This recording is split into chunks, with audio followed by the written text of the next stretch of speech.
Thank you for everybody coming out to the Hudson Library tonight in the cold. We appreciate that.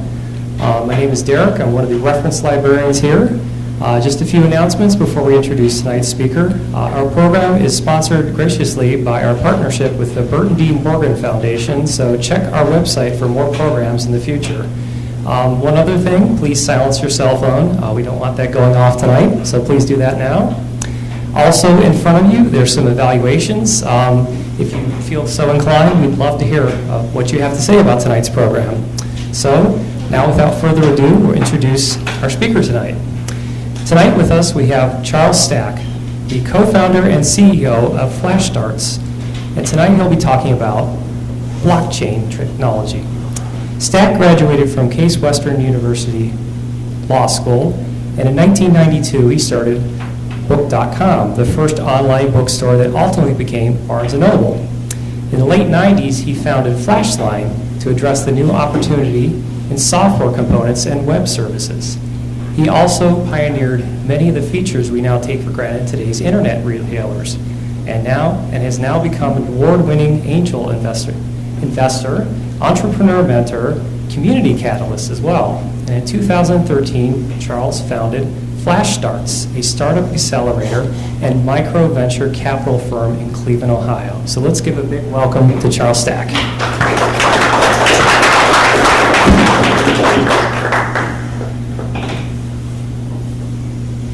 Thank you, and thanks for coming out. I really appreciate the attendance. So I want to do another shout out to Burton D. Morgan. We do a huge intern program every summer, and they're a big sponsor of our program. So I come here a lot, both to meet with Burton D. Morgan, and I have participated in the pitch competitions that happen in this very room every year. So big fan of Hudson, big fan of the library, and you guys have a really great asset here. So I started doing this roadshow about 3 weeks ago because I kept hearing from people, my wife, that all of her friends didn't understand what blockchain was and that I needed to fix this. So dutifully, I have taken it upon myself to go on this roadshow all around northeastern Ohio, from Youngstown to Lorain and down to Akron, and try to explain what blockchain is and why it matters today. It's been fairly daunting. My success rate's only so-so, so I think I keep getting better each time. So hopefully you guys will learn more than the last group. And that's my goal anyway. So why does this matter? Why is this important? A lot of you have probably followed the local press about our northeastern Ohio region being in kind of a long-term decline. Cleveland, for example, 100 years ago was the 5th largest city in the country and a true economic powerhouse. For the last 100 years, we've been on a kind of long, slow decline. And we've fallen behind top cities. And John Pinney did an article in the in Small Business News, Smart Business News, about a year ago now, called Dead Last. And it was because communities act as echo chambers.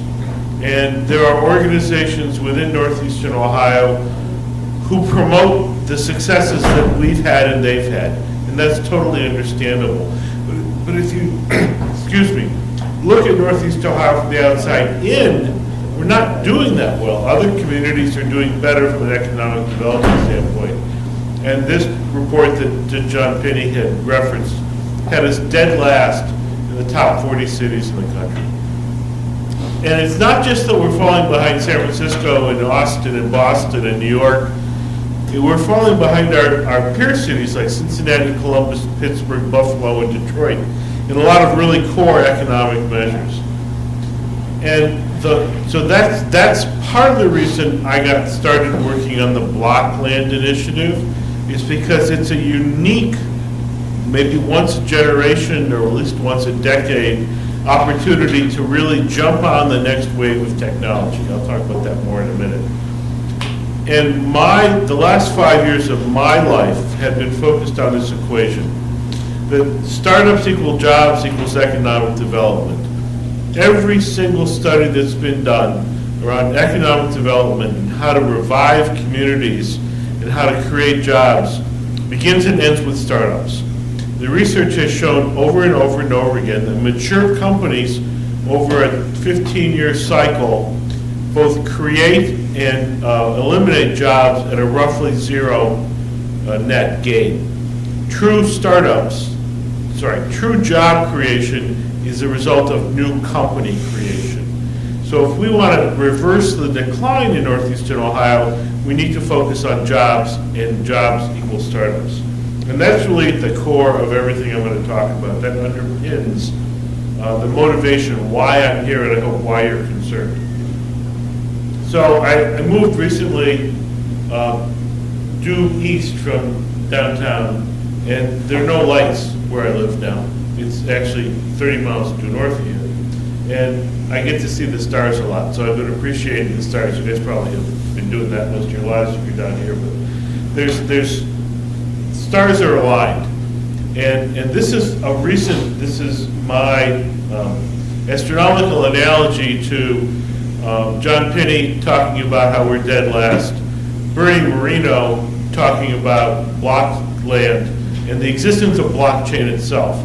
Those three things coalesced into a really unique opportunity, and I want to tell those three stories. I want to tell you about blockchain, tell you about blockland, and tell you what Flash Starts, which is my company, is doing in support of both of those initiatives and why I think it is important.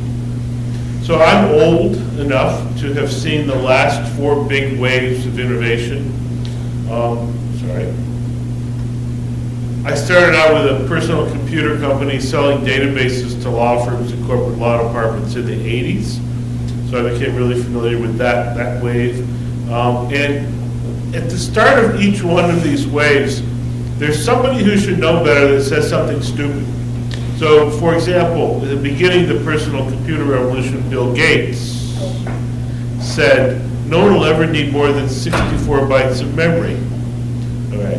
Bill got a lot right. That one he really got wrong.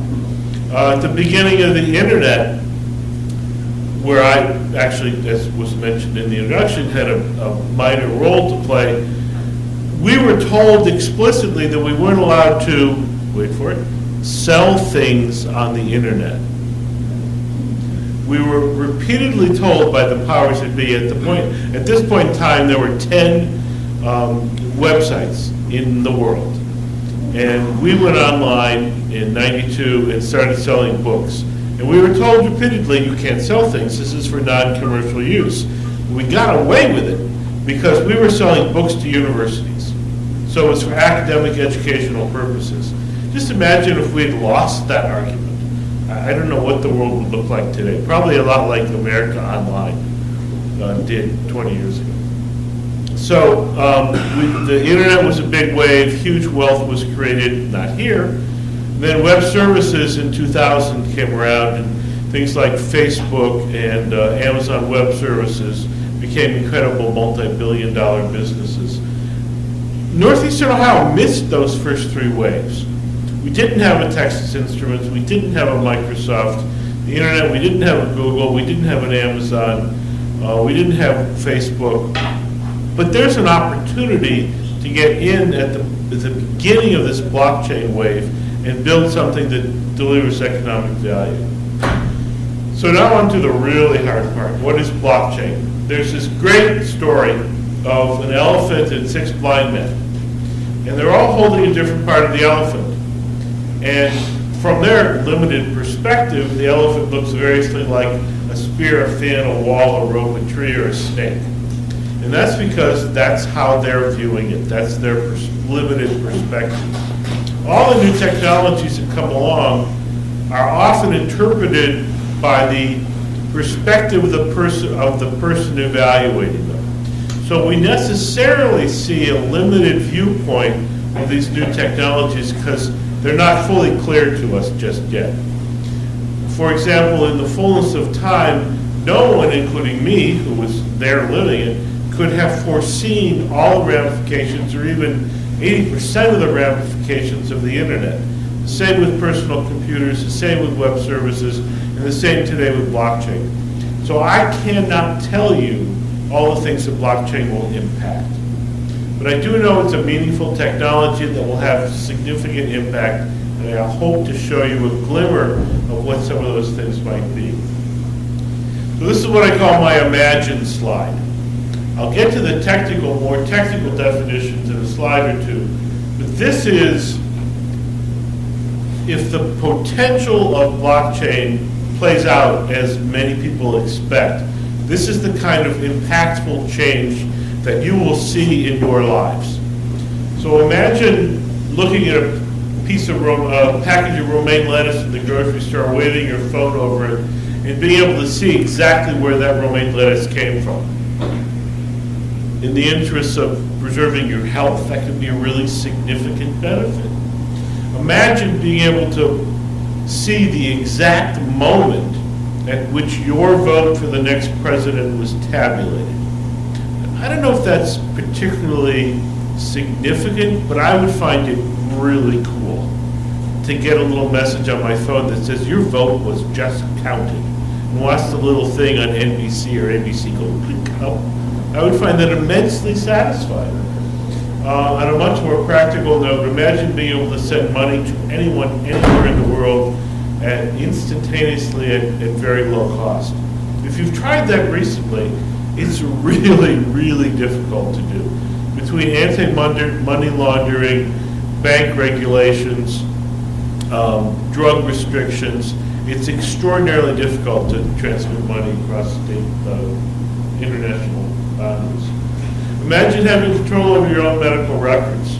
One of the things that blockchain is highly likely to impact is acting as a layer above your medical records. So you have medical records in probably the Cleveland Clinic, probably university hospitals, probably a couple of random emergency rooms in Aruba or Cancun. You probably have medical records in CVS and Walgreens. You've probably had multiple insurance companies over the last few years. All of those organizations have pieces of your medical history. How many times have you been asked, did you have measles as a child? Like, hello, just share data. So one of the things that blockchain enables is creating this thin layer above all your medical records and then putting you in control of it. So you can release your medical records as needed in any situation you want. It's an amazing increase in efficiency and privacy and confidentiality. Proving identity. I've got 3 kids, all in their 20s. Every time they go to a bar, they're having to show their driver's license to some enormous guy, usually kind of hairy and scary. And not only do they reveal that they're 21 or older, but they reveal their home address, their height, their weight, whether they wear glasses. And there's way too much information to give to a real stranger. You want to say, I'm sorry, before I give you this, do you have a criminal record? I don't mean to denigrate bouncers, but that's the kind of challenge that we face when we're trying to deal with our identity issues.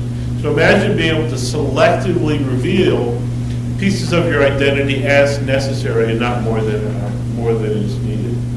Nonprofit donations. I'm sure many of you give to nonprofit charities. Just like in the voting scenario, imagine being able to know when your donation to a charity actually reached the mission and what it accomplished. That's another possible thing that blockchain can enable. Purchasing cars and houses. As I mentioned, I just moved into Pepper Pike. And in the process of buying and selling a house, I probably signed my name 40 times.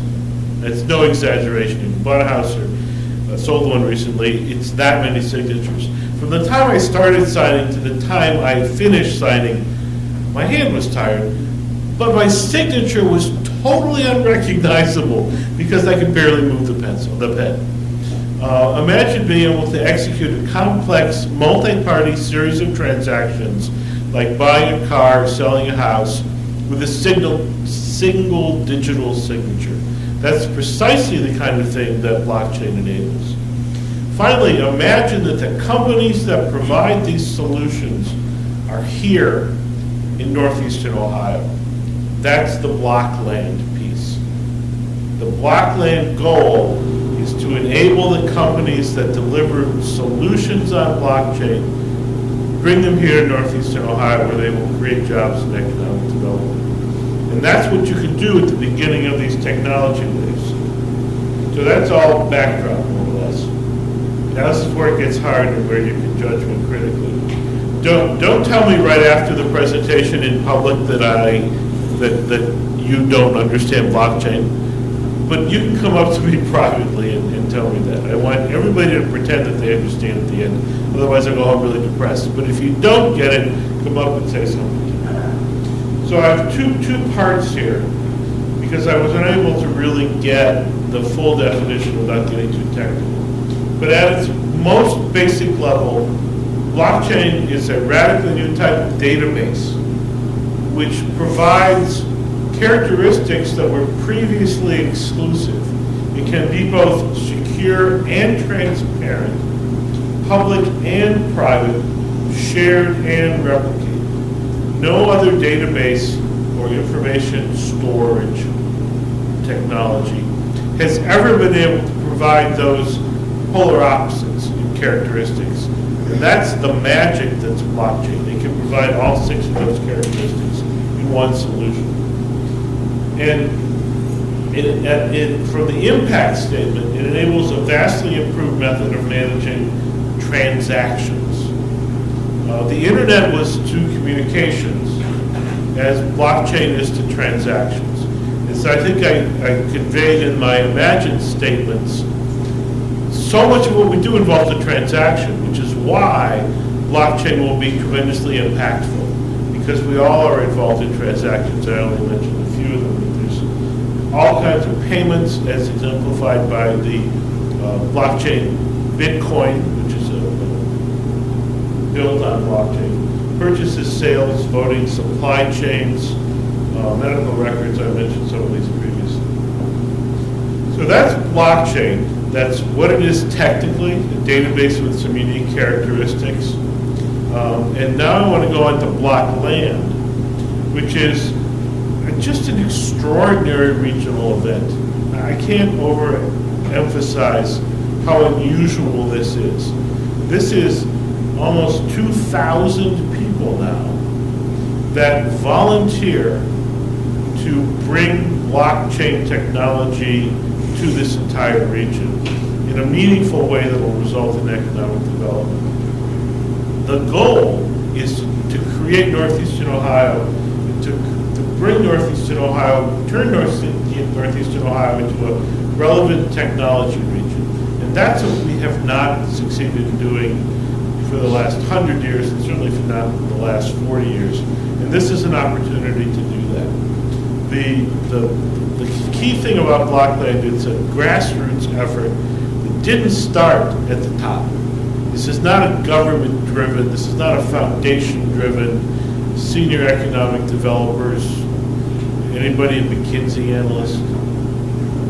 It's not a McKinsey report, top-down kind of thing. This is a group of people that began to understand blockchain and love this region and really want to see those two things transformed. So this slide I need to update. I was at a Blockland meeting this morning. They've consolidated some of these nodes, which are the organizational units within this massive volunteer organization. They're now down to 7. The great thing about being, a volunteer organization is you don't really have to ask. You just kind of do. So stuff gets done.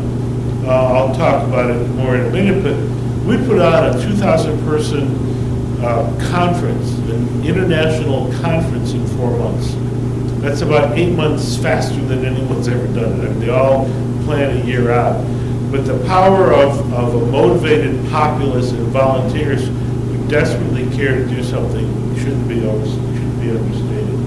So we just changed this morning. So there's now 7 nodes, and some of these things were combined. I won't go into too much detail, but what we did was look at all the things that could happen to make blockchain a relevant technology in this region and really bring everybody up. And then people, anybody who said, oh, that's good, we should do this, Bernie Marino pretty much says, okay, great, you do that. And then you ended up owning a node. So don't ever talk to Bernie unless you own a node. One of the unique things about blockchain from a startup, from a software company standpoint, is you don't have just one customer. And this is both unique and a tremendous opportunity that fits really nicely with what Blockland has become. To deploy a blockchain solution, you need multiple customers. By definition, by the inherent underlying usage of the technology, you need UH and the clinic and CVS and Medical Mutual all to work together to build that kind of medical blockchain solution. And you need, for example, the title company and the car company and the State of Ohio License Bureau to work together to do a title transfer, a car purchase and sale. So you need multiple parties. So what we're building, one of the key things we're building in Northeastern Ohio are what we call clusters.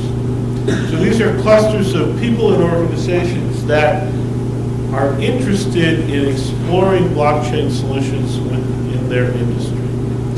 So we're putting together groups in the medical space, the title space, legal space, and so forth, that will raise their hand and say, we will experiment with this new technology. And why that's important is that's how we're going to get startups here and startups to come here. Because in addition to funding, startups will go where their customers are. And more importantly, from an economic development standpoint, they will stay where their customers are. That's really key to the magic of this formula. So I've listed a few of the beta cluster areas, and I'll come back to this in a minute. We've also looked at strengths in Northeastern Ohio, particularly around manufacturing and healthcare, and also government, because the government agencies, although they're not leading this charge, they're definitely paying close attention to it. And I think we're going to be able to shortly put together a group of governmental organizations that are going to offer to be the test buddies for blockchain solutions in government. And if we can do that, we can attract startups from around the world that have government-based blockchain solutions. So the goals, this is another thing that was just announced this morning at the Blockland meeting. We had a list of about 32 things that we should do. But we realized that you can bite off more than you can chew, so we narrowed that down to what we think are the 5 most impactful things around Blockland. Number 1 is City Block. This is a physical location where innovators from startups, innovators from corporations, large corporations and small, can coalesce and rub shoulders and elbows and have innovation bubble up from the result of density and diversity.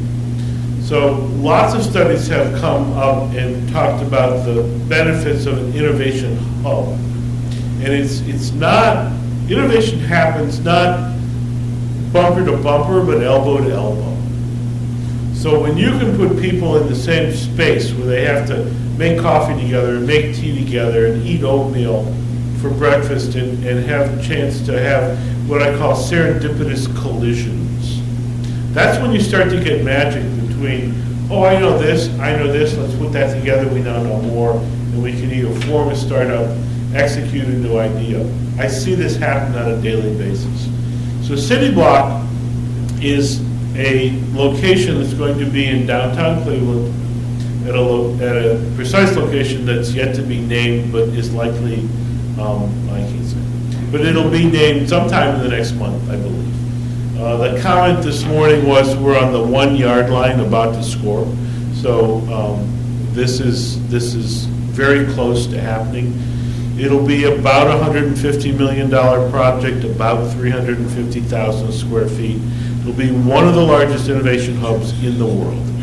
And that will be right here in Northeastern Ohio. Very excited about that. The second thing that I'm very involved in is the startup package, where we put together a package of funding, small dollars, $50,000 per startup to attract them here, which is a fairly standard model in the early stage startup industry.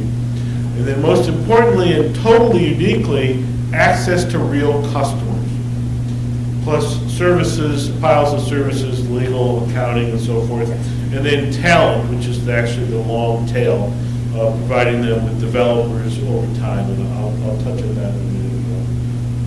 A pre-seed fund and then a seed fund. It was announced this morning that NCT Ventures from Columbus will be opening a fund in Ohio. It'll be a $100 million fund, half of which will be dedicated to Northeastern Ohio.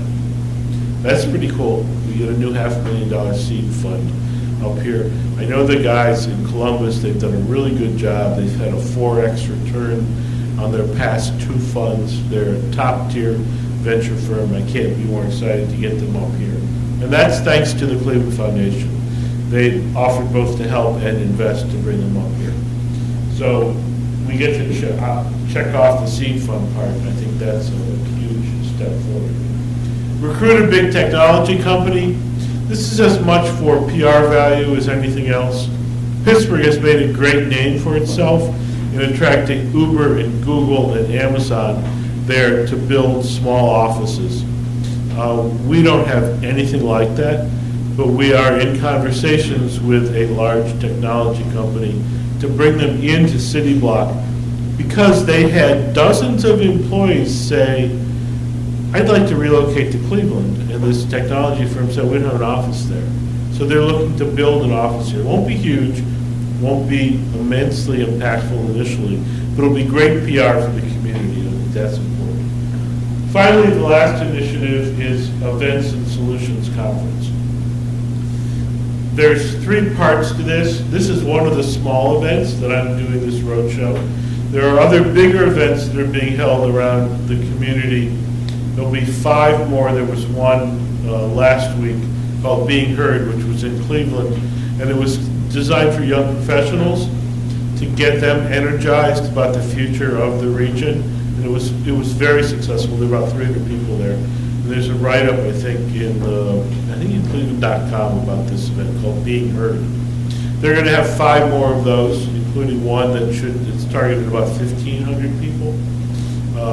And they're parties, they're meet and greets, they're technology education sessions. And they're all leading up to the Solutions Conference, number 2. So we had number 1 in December this last year. We're going to have number 2 in December, again in the Cleveland Convention Center this next year. But this time we get a full year to plan it, so we're hoping to double the size. There was also a big article about that in today's Cleveland.com, about how it almost made money, which for a first-year conference is pretty good. So now, this is why I'm here. This is why I hope you're here. How can you help?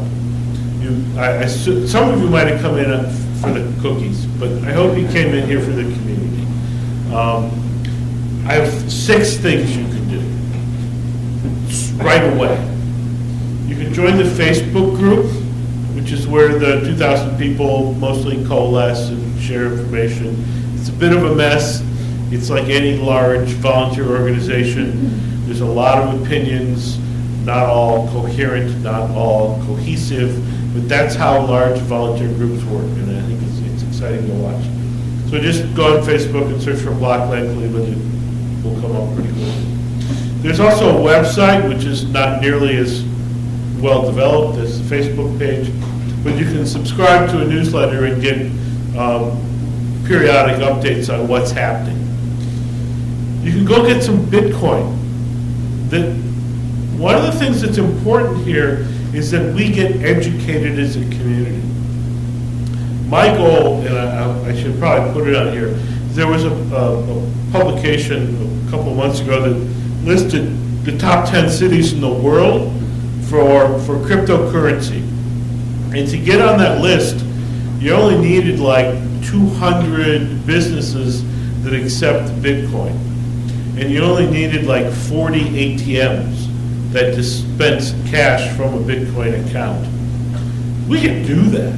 And I'm going to talk to KeyBank, who's been a great supporter, and see if I can't convince them to to Bitcoin enable their ATMs. But I can, I think, convince all 30 some of you to go buy some Bitcoin today. Don't invest a lot, don't spend a lot. Go on to Coinbase.com, which is the #1 wallet, online wallet for Bitcoin, and go buy some Bitcoin, $10 worth. Because just like playing fantasy football or betting on a football game, suddenly you're going to watch the game, even though it's a small amount of money. You're going to watch the price of Bitcoin go up and down and down and down and up. It'll be fun. It'll be entertaining. Don't put a lot in. I don't want you to come back to me in a year and say you lost $18. $10. Just go invest $10 in Bitcoin. But you'll start following it. You'll start learning. You'll see how the system works, and you might start to see the value for you personally. I don't know what each of you do, but you might start to see the ability to send money overseas or to use it as a currency hedge. I mean, there's all sorts of things you might see that I'm not aware of. But it's well worth doing. Educate yourself. 2 great resources. Jumpstart invested $150,000 in a subscription to the Blockchain Research Institute out of Toronto. The amazing thing that they negotiated is it wasn't a subscription just for Jumpstart. It was a subscription for 2 million people in northeastern Ohio. They bought a license for everybody. Now, there's some of the documents in the BRI that are just deadly dull. So if you want to go to sleep, read some of those. Some of them are pretty good, but it's a great way to get educated. The other thing I recommend is a book called Blockchain Revolution by Andreas Antonopoulos. I recommend that because he's a great writer, and I think more than any single other person, he gets people excited about blockchain and the opportunities. Some of the stuff he says will never happen, some will, but he's a great cheerleader, so I highly recommend that. The next thing I want you to do is, if you have some time and really want to help sell this regionally, is become an innovation ambassador. We have a sign-up page on our website, and that will be, you express what you're interested in. And if you go out and you say you're interested in car sales with blockchain because you're a car dealer. If we, because we're kind of the front lines here of looking for startups, if we run into a company that is involved in blockchain-related car sales, we will then connect you as an ambassador for car dealers to a startup company that has a blockchain solution. So it's connecting members of our community as potential customers to candidates that we're going to then bring here as startups that will hopefully be successful and create jobs. So that's the ambassador piece. You can always say no, there's like no commitment one way or the other, but go sign up. And then finally, if you're an accredited investor, you can invest in the Flash Starts Blockchain Fund. That's a pure commercial ask, right? That's self-serving, but we're the pre-seed fund. And if you're interested in investing in a portfolio of blockchain companies, we're your only choice, and we're good at it. So those are the 6 things in the way you can participate. I'll tell you a little bit more about Flash Start so you understand our perspective of what it is that we do. And I'll go through this pretty quickly. I do a lot of these now around the region for the last month, and I have a lot more coming up.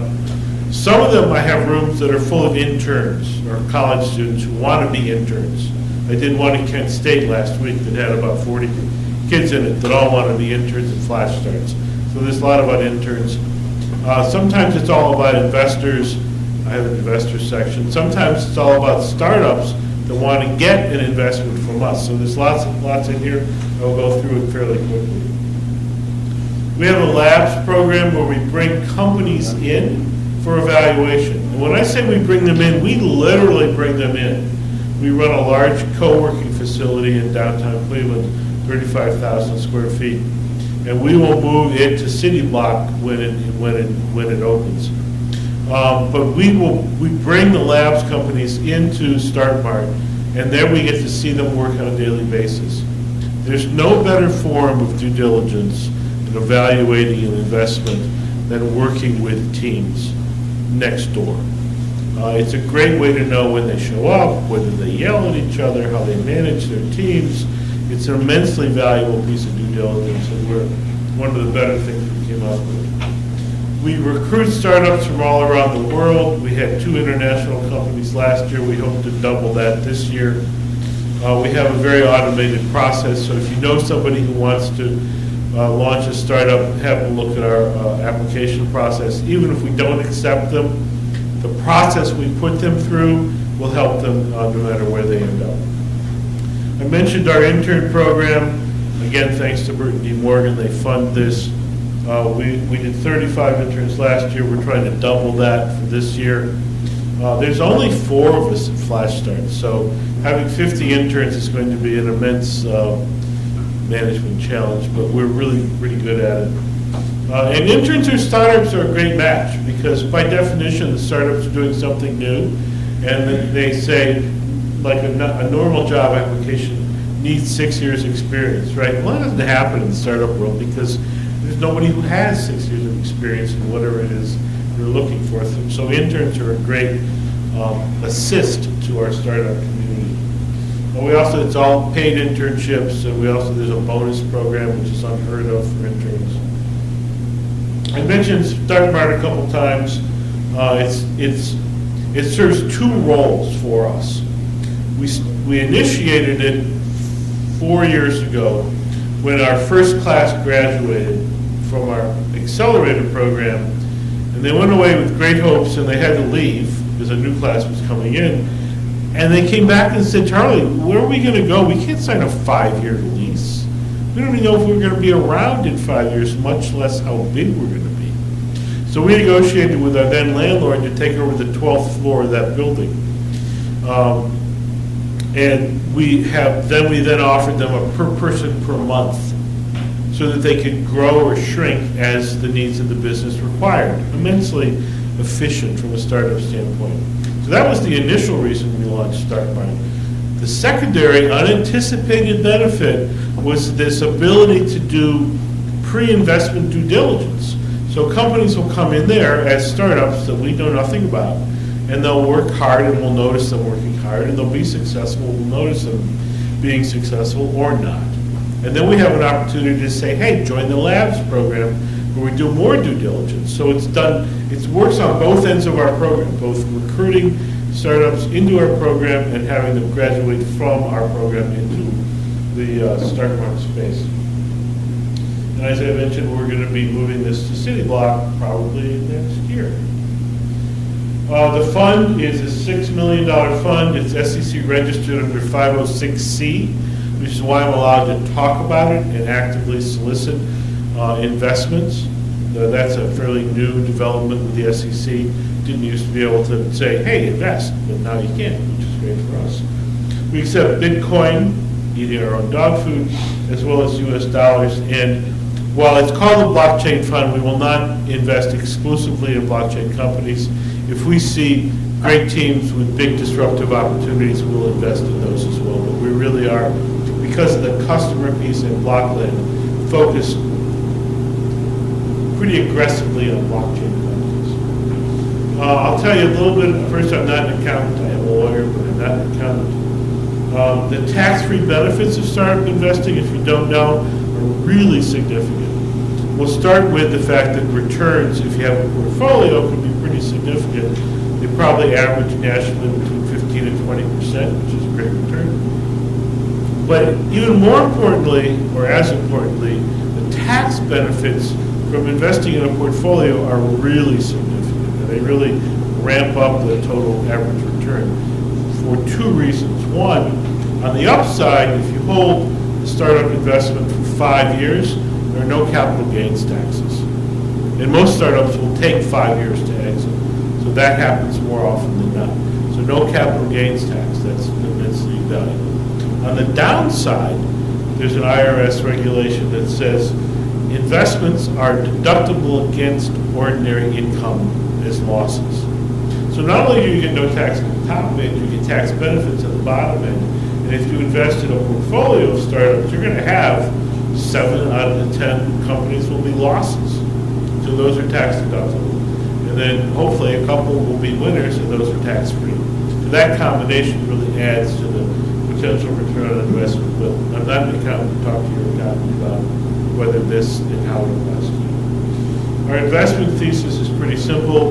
We're going to package up this beta customer thing, give them funding, create a community that is friendly to startups, both legislatively from a talent and ecosystem standpoint. And then I put this in here because I got this question. There's been a lot of discussion about ICOs, initial coin offerings. We will not invest as a fund in an ICO, but the companies in which we invest might do their own ICOs. Our investment in the companies will be a very standard, either equity investment or convertible note. So what do we look for, and what should you look for if you're looking to invest personally in a startup? Look for a big idea, because most startups fail, you want the ones that win to go big. So it needs to be a big idea from the get-go. Great team. Startups adjust on a daily and sometimes even hourly basis. So you really need a smart, agile team to do that. We're looking for companies that will build on existing platforms, not recreate Bitcoin or recreate Ethereum, to build stuff on top of those. We're looking for this multi-party decentralized opportunity, as I mentioned, in the cluster space, and the core clusters that Cleveland is going to be good at. And then, this is a little more nuanced, but extremely important.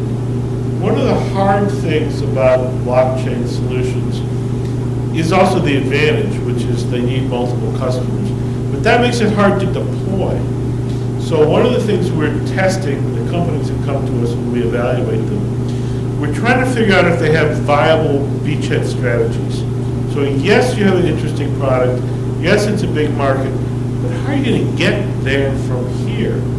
So coming up with a beachhead strategy where they can get some traction without boiling the ocean is a key test of how well they've thought through the challenge. Because that's going to be a challenge for all of them. We're going to dramatically increase our international startups. There's probably more activity in blockchain overseas than onshore.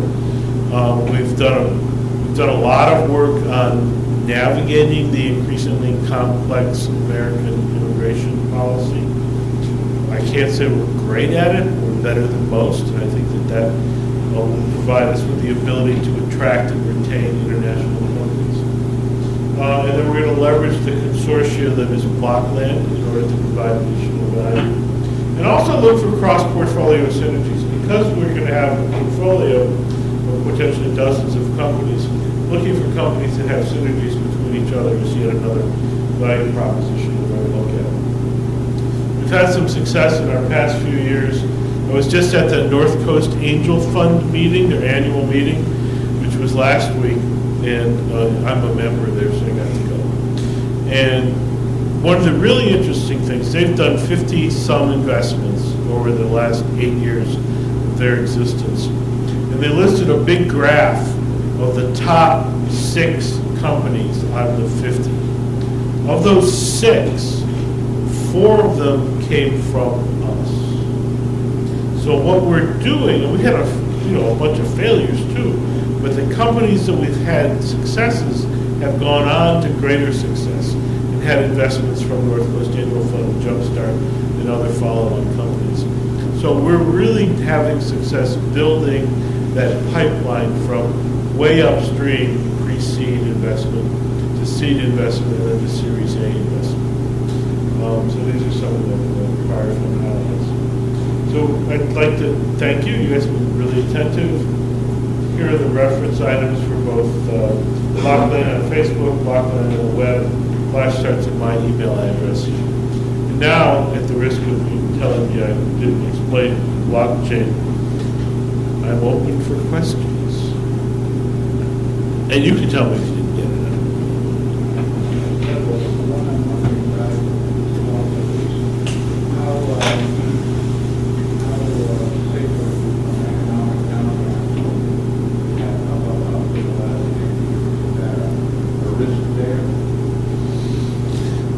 So startup investing is almost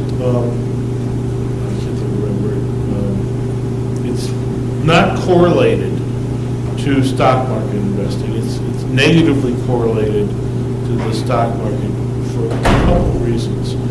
One is when the markets go down and unemployment goes up, startup creation goes up. That's good.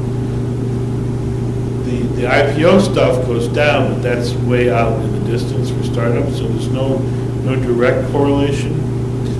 Where we would be impacted the most would be the number of accredited investors interested in investing in startups. As they start losing money, they don't want to invest. So that's a downside. But startup activity actually gets better in a down economy. I think if the dollar were to go down or inflation were to go up, Bitcoin would certainly go up. And that's been true in countries that have had economic distress. They've seen Bitcoin adoption increase significantly. It's a more stable platform, despite its ups and downs. It can be more stable than the local currency. So I think a big dynamic shift in the U.S. economy would result in a big uptick in Bitcoin. I know there's a lot of different answers, but I think you'll have a lot of different impacts. Other questions, anybody? In the back there. Do you have plans to use new technology for sustainability in Cleveland? And are you in contact with some blockchain efforts around sustainability? Give me a little more definition on sustainability. Anything that would make a difference for reduce climate change or improve the environment or water purification, all these things, basically for the planet. I don't think I've run into a blockchain company directly, but there was a company looking to do something in blockchain around freshwater, but I can't honestly recall what it was. If you give me your card, I'll keep an eye out for something. Great, thank you. More questions? Yeah. In Hudson, we can't even agree on how to get high-speed internet there. And I understand that AT&T is having some problems in Cleveland with the 5G network. Do we have the infrastructure in Cleveland to support this? So that's a really timely, topical question. What happened last week was that became somewhat public knowledge, and somebody with some political clout went to the city and said, fix this. And my understanding is all the permits were issued. So AT&T will be deploying 5G in Cleveland. I don't think that's been public yet, but that's what I was told. And the answer to your question is how that affects blockchain, not directly, but the ability to go to 5G will be significantly impactful because it's another order of magnitude up. And anytime you get order of magnitude changes, you see huge new opportunities come up. I don't see a direct connection to blockchain, except faster is better. So, yes, third. My understanding of blockchain is that the host or whoever's hacking needs to be powerful to calculate blockchain calculation. No, actually, that's not, the math is complicated, but the actual processing power is pretty minimal. So blockchain is a distributed system, so some of the limitations on blockchain are the size of each record in the database. It's necessarily small. The blocks themselves are small, which is why when I use the medical records example, all your medical records don't go into the blockchain. What goes in is a transaction log of your medical treatments and events within your medical history, and then pointers out into the databases that are these big fat slow things. But the actual blockchain for medical records is thin and sits on the top. And the nodes, which I mentioned nodes for block land, that's where we took that.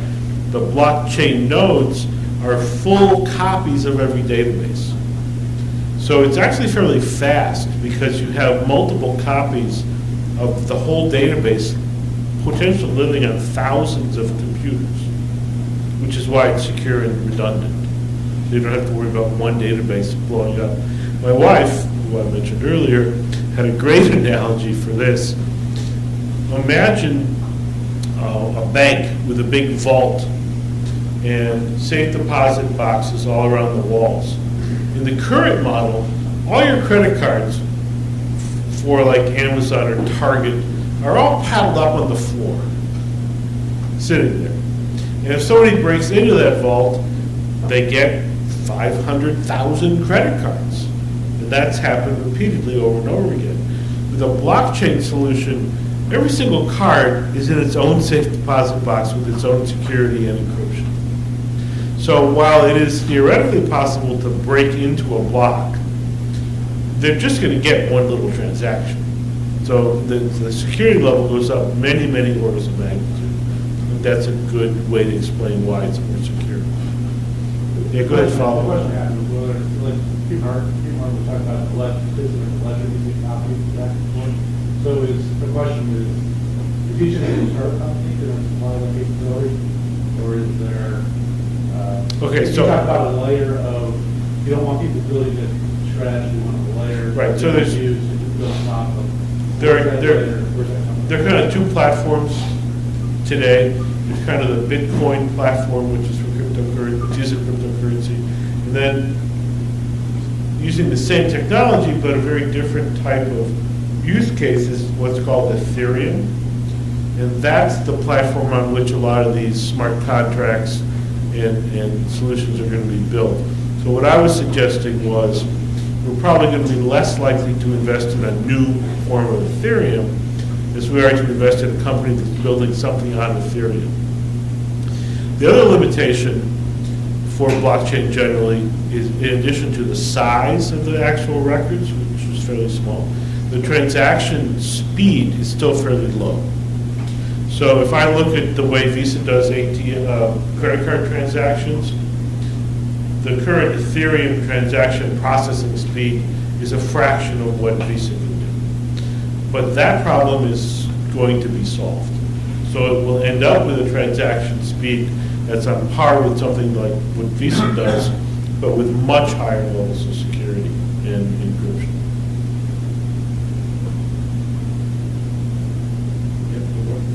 One more question.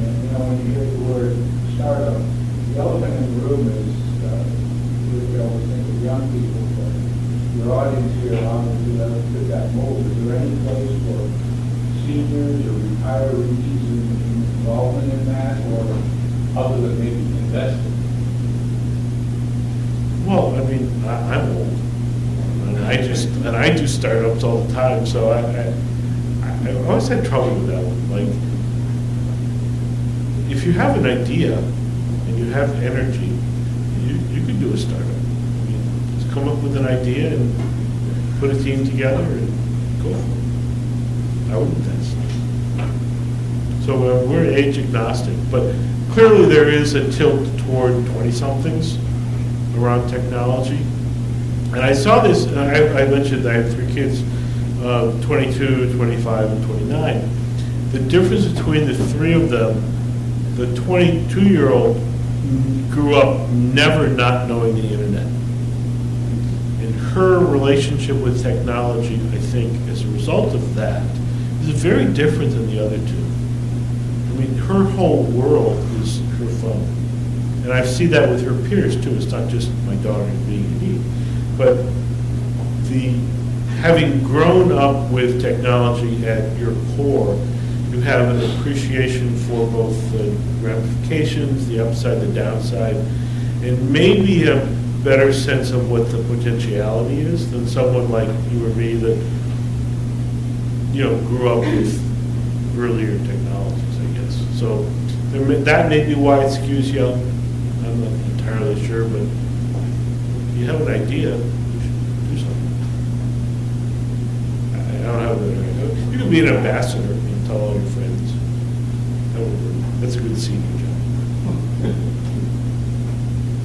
All right. Yeah. Oh, wait, a new one in the back. Yeah, 2 questions. Is there a blockchain prototype actually working out in the wild right now that you can maybe describe? Yeah, so one of the companies that we're about to invest in is a company called AdHash. And they're out of Sofia, Bulgaria, and they have built an advertising, web-based advertising model that is both more secure and more reliable than the way Google does it right now. And doing things as unique as hashing every single ad, which basically means giving each ad a unique identifier, so they can tell if the ad has changed even one single byte. They also provide security around the exposure of that ad, because ad fraud online is a big deal, click fraud. They've solved that problem. They have 50 major publishers in Europe, and they're looking to bring that technology here. So that's one that we're deeply involved with, that has a deployed solution that appears to scale and solve a big problem. I'm sure there's more, but that's one I just talked to last week. Hopefully we're going to get them to come here. And Bitcoin would be the other big, that's huge.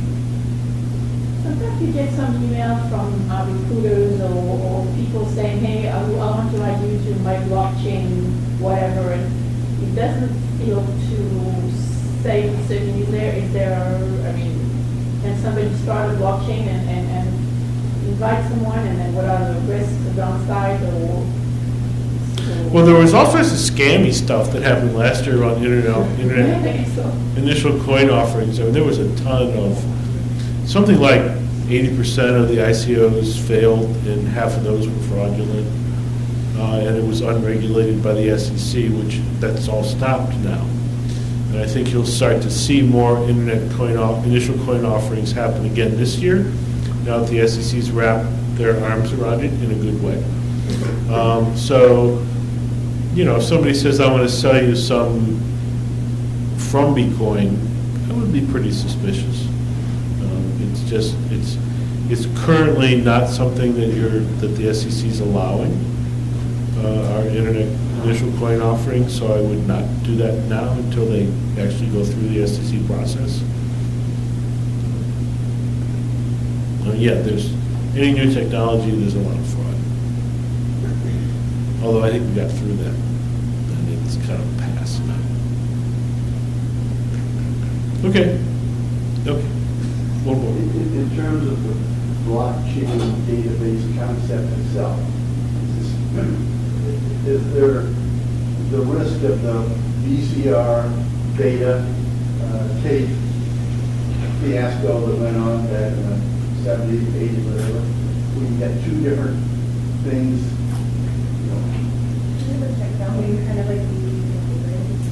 Yeah, so there have been forks in code, which is kind of the corollary to beta VHS, where the development process has a disagreement, and one group will go off and build something different, and the other group will go off on the way they were going.